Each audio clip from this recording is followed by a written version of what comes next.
This video is brought to you by... This is Android 17. JunkieMonkeys.com is the only thing I'm not going to destroy on this earth because it's cool. Junkie Monkeys! Alright everybody, I'm here with a man that doesn't need any introductions, but we're going to give you one anyway. That's a good idea. Yeah. This is Chuck Huber. You may know him from Dragon Ball Z as Android 17. Good, now I have to kill you because humans are stupid. Garlic Jr. I'm going to push you into the dead zone. Emperor Pilaf. Would you be my girlfriend? Also does other shows. What's this? Hiei from Yu Yu Hakusho, Exactly. Dr. Stein from Soul Leader, Austria from Italia. Oh my goodness. Hero from Shin-Chan. Yes. It's one of my all-time favorites, actually. It's good. To be a man, you must have honor. Alright, so we're going to get right into it. You got to come back as Emperor Pilaf in the latest Dragon Ball Z movies, which was awesome. We saw them both in the theater. Thank you. Cracked up the entire time. Hilarious. Have you guys begun recording for Dragon Ball Super yet at all? No, we haven't begun recording for it, and as soon as we are told that that is happening, I will be very excited. I'm sure, there's no way they're not. I can't imagine they would not do that because it'd be foolish. Yeah. But so I think, and then I get to be Emperor Pilaf again. Yeah, that's going to be awesome. And it's going to be great to see you. We know you're going to return as Emperor Pilaf. I mean, it's pretty much set in stone. Oh, yeah. But what characters would you like to see return that you voice out of either Android 17, Garlic Jr., or maybe both? Kibito, a Master Shen, a Mr. Oh, wow. Shu. No, I would probably, I did a couple characters. Android 17 would be awesome. I would have him come back because he is apparently a park ranger now named Lapis Lazuli or whatever, which is the type of pigment used to create turquoise in the Renaissance. Lapis Lazuli, maybe? Yes, Yeah. that's what it is. Yeah. I just found that out the other day. I was like, oh, that's where his name comes from.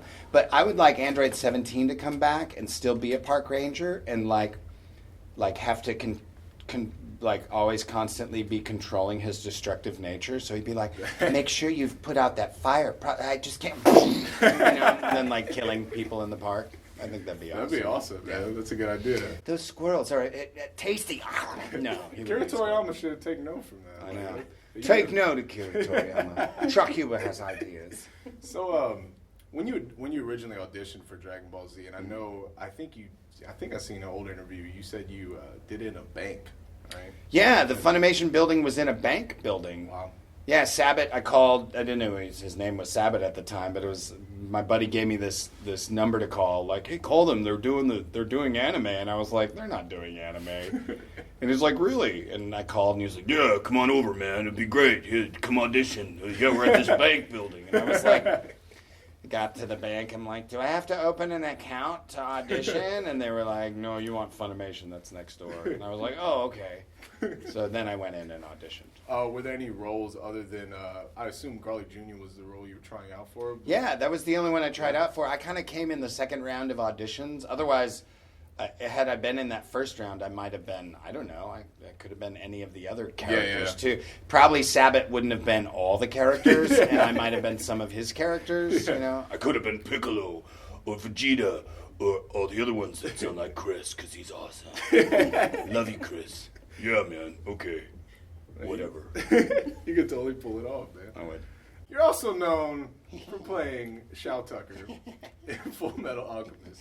The cow goes moo, the cat goes meow, the dog goes, Edward, kill me.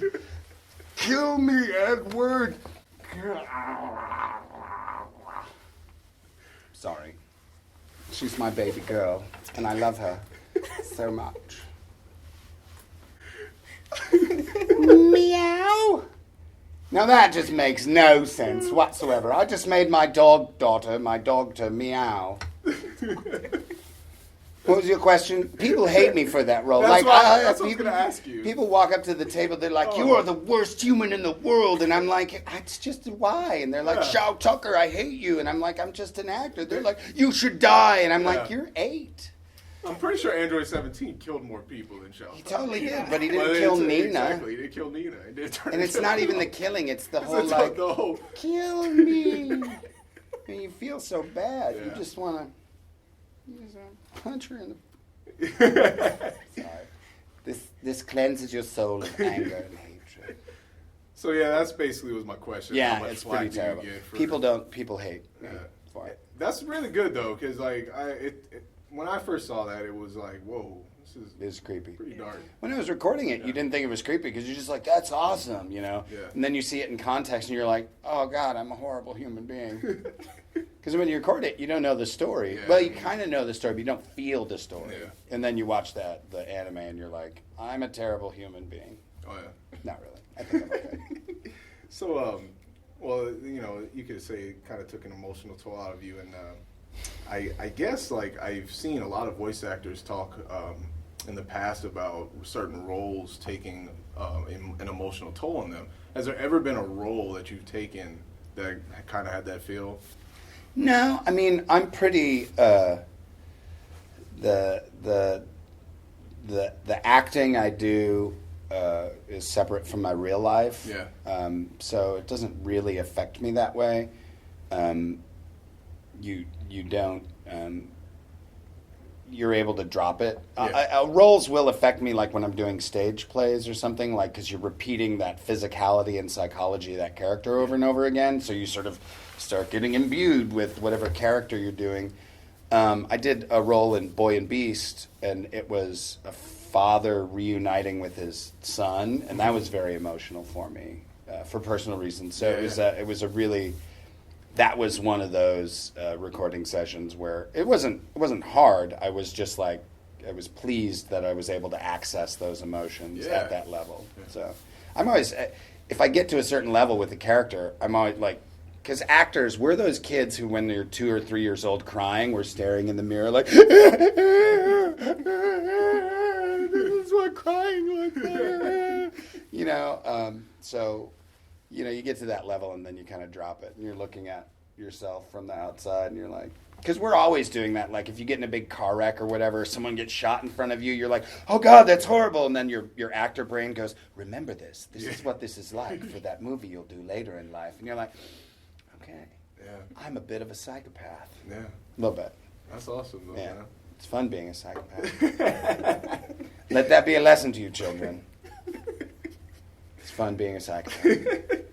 So, what would you say is your all-time favorite role? Hiei from Yu Yu Hakusho. I'd never been to a convention before Hiei, so it was the first time I ever went to a con, and the Funimation was like, we're going to send you to a con. And I was like, awesome, what's that? And they were like, it's a place where people cosplay. And I'm like, amazing. What's cosplay?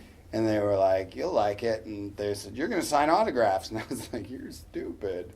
And they were like, no, seriously, people are going to come to see you because they love Yu Yu Hakusho and they want to meet you because you play Hiei. And I was like, I don't think you understand how this works. I've been a professional in the industry for a long time. Not anime, but I'd done movies and television, and nobody ever wanted my autograph. So I didn't understand what was happening. I thought they were wrong. I thought it was like a promotional thing, like I'd be passing out flyers or something. And then they sat me down and they signed autographs for 4 hours straight. And I was like, what just happened to my life? That doesn't make any sense. And, you know, you get to that first autograph and signing it like I'm signing a check. And I'm like, do you want my middle name on it too? And then you get like, oh, that's why people have autograph signatures. They just, you know, because you have to get through it more quickly. I'm sure you got practice signing probably thousands of them. Oh, there you go. I had to get rid of her. She was bothering me. It's terrible. So we have a couple of fan questions, one from our site. Chris Soul asked, would you reprise your role as Hiei in Yu Yu Hakusho if Funimation ever obtains the rights to redub the second film? Dear God, yes. That second film is not... It's just as weird. It's weird. It's weird, not with our voices. Yeah, I hope they do someday. And I heard a rumor that the writer is writing more Hunter x Hunter manga and more Yu Yu Hakusho manga. I heard that rumor. More Yu Yu Hakusho manga. So, that was me leaning over to the microphone. You can't see off frame. It's really strange. No, it's not. So we have another fan question from Watermelons99. And he asked, Wait, no, I'm sorry. Yeah. I'll only speak to Watermelons98. So what is your best/worst experience with a fan? I have no worst experiences. There is... I'd say the worst experience I ever had wasn't with the fan. It was with the parent of a fan. And sometimes you have parents who, are just, like, hey, you should just not be a parent. Like, you're a bad parent. And, I remember it very clearly. It was in Australia, actually. Was it Australia? I can't remember. But they were just treating, it was like the whole family came out because their stupid 11-year-old child wanted to go to some stupid anime thing. And I was like, so they were, teasing him the whole time. And then, he was scared. And they shoved him up to my table. And he was trying not to cry. And they were, being mean to a little kid. And I kind of leaned down and I was like, don't worry. They couldn't hear. I went, don't worry. You're going to grow up and then you get to leave them.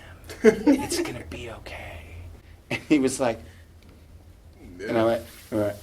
And I gave him a picture and he walked off. And I'm hoping that kid is 16. I'm out of here, because I was I just wanted to be you people are abusive and horrible and terrible. But then everybody has their own reasons for being. The best experience with fans, all of them. A lot of them are really awesome. I had a vet made me sign his prosthetic leg that was an $80,000 prosthetic leg. And I'm like, this is like signing a Bentley. So sign it. I'm like, okay. Iron Man. And one time I got to touch a girl's glass eye. She was the pause there. Yeah, I know. It's because you're waiting to see what I'm going to touch. She was like, would you touch my glass eye after the panel? And Vic and I were like, sure. And then we're like, dunk, dunk, dunk, dunk, oh my God, poking this girl in the eye.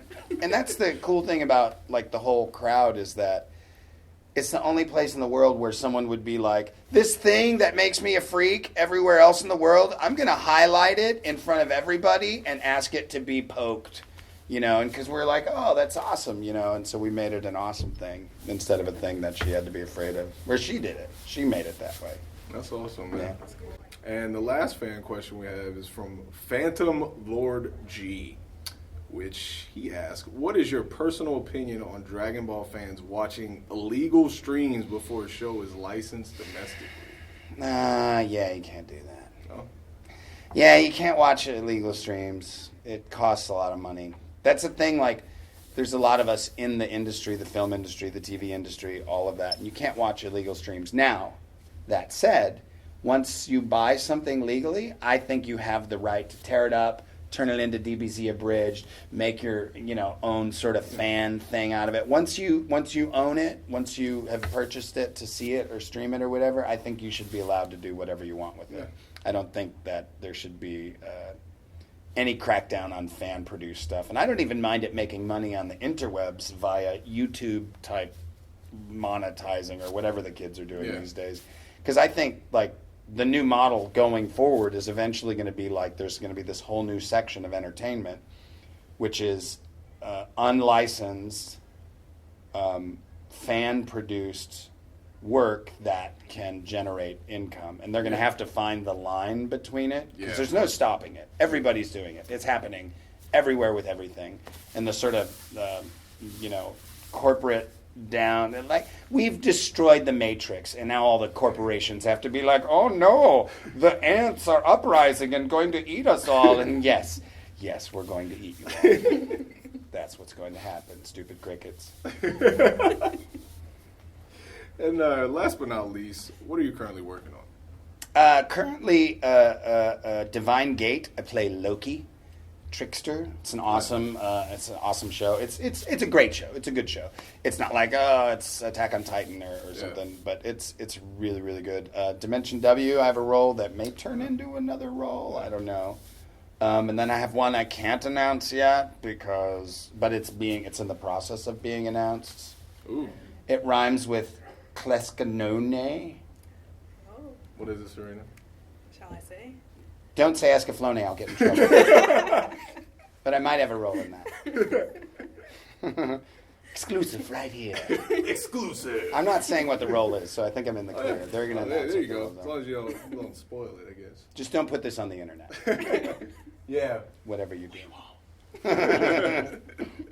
And that's about it, man. Thank you for taking All right, the time good. to Bye. answer our questions. No. Oh, you want? Okay, let's wrap it up. Yes, thank you very much. It's a pleasure. Here we go. Thanks, Shaking man. hands. Look, it's another shaking hands. Thank you. It's good to see you. Goodbye. cow goes moo, the cat goes meow, the dog goes, Edward, kill me. Kill me, Edward.